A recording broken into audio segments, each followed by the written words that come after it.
प्रभाग क्रमांक 1 महाराष्ट्र नवनिर्माण सेनेच्या अधिकृत उमेदवार गायत्री नटराज साळुंके माझ्यासोबत आहेत। ताई, महाराष्ट्र नवनिर्माण सेनेनं तुम्हाला संधी दिलेली आहे, काय तुमची प्रतिक्रिया?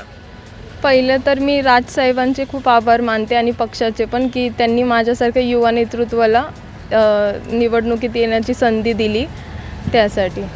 ज्या पद्धतीने तुम्ही आता प्रचार करताय, प्रचार फेरी तुमची चालू आहे, सर्व नागरिकांच्या समस्या आता तुम्ही जाणून घेण्याचा प्रयत्न करताय, काय समस्या जाणवतात प्रभाग क्रमांक 1 मध्ये तुम्हाला?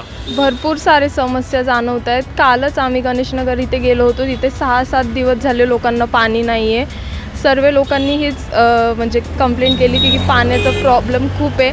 आणि आम्ही जेव्हा माझे चुलती सौ सुनीताताई अनिल साळुंके हे 2012मध्ये नगरसेविका होते, त्यांनी तिथे खूप कामं केली, ड्रेनेजची असू पाण्याची असू, तर लोकांना त्यांच्याकडनं एक अपेक्षा आहे, एक आशा आहे, तर त्यांनी काल आम्हाला तेच सांगितलं आणि माझ्या चुलत्यांनी टँकर मागून त्यांची ती समस्या सोडवण्याचा तात्पुरता हे केला, प्रयत्न केला। पाण्याचे असेल, स्वच्छतेचे असेल, कचरा, रस्त्याची, ट्रॅफिक, विश्रांतवाडी या भागात खूप ट्रॅफिकचा प्रॉब्लेम आहे, विश्रांतवाडी ते धानोरीपर्यंत, तर त्या सगळ्या समस्या आम्हाला जाणवल्या। ह्या सगळ्या तुम्हाला समस्या जाणवल्या। गेले तुम्ही 5 वर्ष नगरसेविका होत्या, आता 3 वर्ष तर प्रशासक आहे, त्या तुमच्या नगरसेवक पदामध्ये ज्या तुम्ही कार्य केलेलं आहे, तुम्हाला असे कुठले अपूर्ण कामं वाटतात अजूनसुद्धा होण्यासारखे?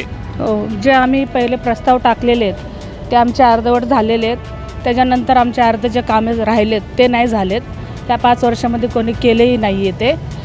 आणि आता जिथं जिथं आम्ही फिरतो त्यांच्या सगळ्यांकडून आम्ही हेच ऐकतो, जसे तुम्ही कामं केलेत तर त्याच्यानंतर असे कामं झालेलेच नाही आहेत। एका फोनवर तुम्ही यायचे तसे आमच्याकडे अजून कोणी आलेसुद्धा नाही 5 वर्षानंतर। आता समजा जसं तुम्हाला महाराष्ट्र नवनिर्माण सेनेनं संधी दिली आहे, प्रभाग क्रमांक 1 मधून उमेदवारी दिलेली आहे, तसंच मायबाप जनतेनं तुम्हाला एक युवा नेतृत्व म्हणून स्वीकारलं आणि महानगरपालिकेमध्ये एक नगरसेविका म्हणून पाठवलं मतदान रूपी आशीर्वाद देऊन, तर तुमचा प्रभाग क्रमांक 1 बद्दलचा विजन किंवा अजेंडा काय असणार आहे? पहिले तर परिसर स्वच्छ आणि साफ सुंदर ठेवणं आणि वृक्षरोपण करणं, जेवढं जास्तीत जास्त करू शकतो। झाडे लावा, झाडे जगवा, लावा, झाडे जगवा, हे सर्व आम्ही करण्याचा प्रयत्न करू। आणि आपल्या प्रभागातला जो वर्दळीचा प्रश्न आहे तो आम्ही लवकरात लवकर म्हणजे ट्रॅफिकचा प्रॉब्लेम सॉल्व्ह करण्याचा प्रयत्न करू। महापालिकेने जे DP रस्ते लावलेत ते रस्ते लवकरात लवकर कसे होतील ज्याने वर्दळी आपले ट्रॅफिक कमी होईल, तो करण्याचा प्रयत्न करू। आणि आता पाण्याचं मीटर बसणार आहे तर ते विनामूल्य करण्याचा आम्ही प्रयत्न करू।